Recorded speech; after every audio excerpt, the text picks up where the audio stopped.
Hello guys, welcome back my channel Puja day. কেমন আছো তোমরা? আই হোপ কি তোমরা খুবই ভালো আছো, আর আমিও খুবই ভালো আছি।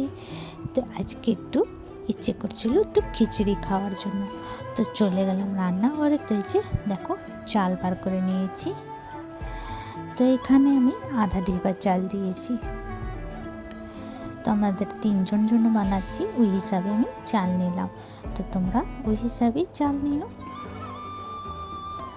তারপর আমি এখানে আধা ডিব্বা দিয়েও কম একটু মুসুর ডাল নিয়ে নিলাম। যতটুক চাল ওর দিয়ে একটু কম মুসুর ডাল নিলাম। তারপর ভালো করে ধুয়ে নেব, ধুয়ে সাইডে রেখে দেব। তা আজকে বানাবো হাঁড়ির মধ্যে। হাঁড়িটা আমি বসিয়ে দিলাম, আর এখানে আমি কড়াই বসিয়ে দিচ্ছি। কড়াইয়ের মধ্যে তেল দিয়ে দিয়েছিলাম মাস্টার অয়েল। তেল গরম হয়ে গেলে এখানে দেখো মূলো আর কফি, এটাকে একটু ফ্রাই করে নেব। লাল লাল করে ফ্রাই করতে আছে। ওর মধ্যে একটু হলুদ আর একটু নুন দেব, ভালো করে ফ্রাই করে নেব। আর এখানে পাশে হাঁড়িটা গরম হয়ে গেছে, দিয়ে দেবো সর্ষের তেল। সর্ষের তেল গরম হয়ে গেলে জিরে, শুকনো লঙ্কা, তেজপাতা ফোড়ন দিয়ে, ফোড়নটা পুড়ে গেলে তারপরে দেবো পেঁয়াজ। এটা একটা বড় সাইজের পেঁয়াজ ছিল, এটাকে কেটে নিয়েছিলাম। আর এখানে কফি আর মূলাটাকে নাড়াচাড়া করতে থাকবো। পেঁয়াজটা একটুখানি গলে গেলে তারপরে কাঁচা লঙ্কা আর টমাটো দিয়ে দেবো।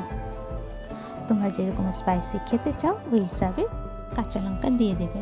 এখানে আমি ছোট্ট ছোট করে পিস পিস করে একটা বেগুনি করবো, তাই বেগুনি কেটে নিয়েছিলাম। দিয়ে দেবো হলুদ, স্বাদ অনুসার নুন, শুকনো লঙ্কা পাউডার আর একটুখানি চিনি দিয়ে ভালো করে মেখে রাখবো। এখানে মশলা দুটোটাকে নাড়াচাড়া করতে হবে। কফিটাকেও নাড়াচাড়া করবো, আর এখানে মশলাটাকেও নাড়াচাড়া করতে হবে। এখানে বেগুনটাকে মাখা হয়ে গেছে, এবার সাইডে রেখে দিলাম। একটা প্লেট নিয়ে নিলাম। একটা প্লেটের মধ্যে দেবো 1 চামচ জিরে পাউডার, ধনে পাউডার, হলুদ আর আদা রসুন পেস্ট। একটুখানি জল দিয়ে পেস্টটাকে ঘুলে নেব। পেঁয়াজ টমাটোটা ফ্রাই হয়ে গেলে, মতলব একটু গলে গেলে, তারপরে এই মশলাটাকে দিয়ে দেবো। মশলাটাকে একটু ফ্রাই করতে থাকবো কম আঁচ করে। একটা বাটির মধ্যে নিয়ে নেব বেসন আর সুজি। দিয়ে দেবো আদা রসুন পেস্ট, হলুদ গুঁড়ো, লঙ্কা গুঁড়ো, স্বাদ অনুসার নুন, কালো জিরে, জল দিয়ে একটা পেস্ট বানিয়ে নেব ভালো করে। আর এখানে আমি মশলাটাকে নাড়াচাড়া করতে থাকবো। মশলাটা ফ্রাই হয়ে গেছে, এবার আমি চাল ডাল যে ধুয়ে রেখেছিলাম সেটা দিয়ে দেবো। দিয়ে ভালো করে ফ্রাই করব। তারপরে দিয়ে দেবো স্বাদ অনুসার নুন। নুনটা আমি আগে দিয়েছিলাম না, চাল ডাল দেওয়ার পরে নুনটা দেব। ফ্রাই করে নেব 2-3 মিনিট। 2-3 মিনিট ফ্রাই পরে এখানে আমি সুষুম জল দিয়েছিলাম। তারপরে নাড়াচাড়া করে দেব ভালো করে। ওইখানে আমার ব্যাটারটা ঘোলা হয়ে গেছিলো, আর সাইডে রেখে দিয়েছিলাম। আর এখানে খিচুড়িটা ঢেকে রাখবো। তারপরে একটা আলু বড় সাইজে 4 টুকরো করে দিয়ে দিয়েছিলাম, সিদ্ধ হয়ে যাবে।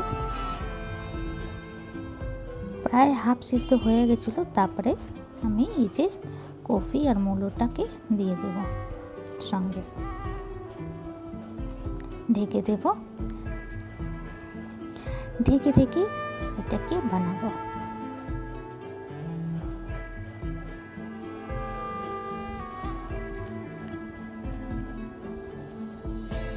তো এখানে দেখো আলুটা সিদ্ধ হয়ে গেছে, এবার আলুটাকে বার করে নেব।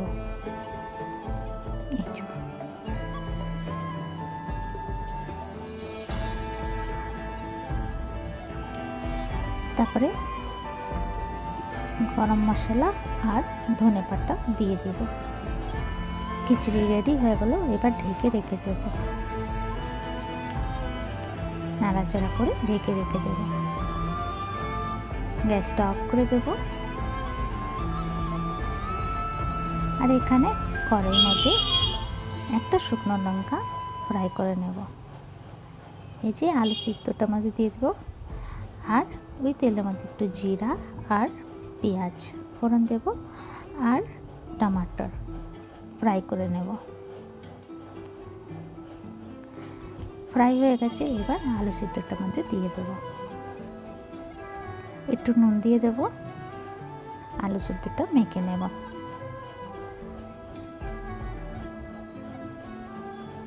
তো চলো মেখে আসছি। গরম ছিল মশলাটা, মানে পেঁয়াজগুলো। তো এই যে মাখা কমপ্লিট। ওই কড়াইয়ের মধ্যে এই যে কুমড়ো ফুল একটু বড়া ভেজে নেব, আর এখানে আছে বেগুনি। তো এই কুমড়ো ফুল আমার বাবু প্রথমবার খাবে, মতলব জন্মের পরে ওর এই প্রথমবার কুমড়ো ফুলের বড়া খাবে। ও খেয়ে খুবই ভালোবাসলো বড়াটা, কিন্তু মামা খুব ভালো লাগলো। তো এইখানে দিয়ে দিলাম বাবুকে। আর এই যে খিচুড়ি রেডি। এবার আমি বেগুনিটা নামিয়ে নেব। তো চলো সার্ভ করি। তো এই যে বার করে নিলাম খিচুড়ি।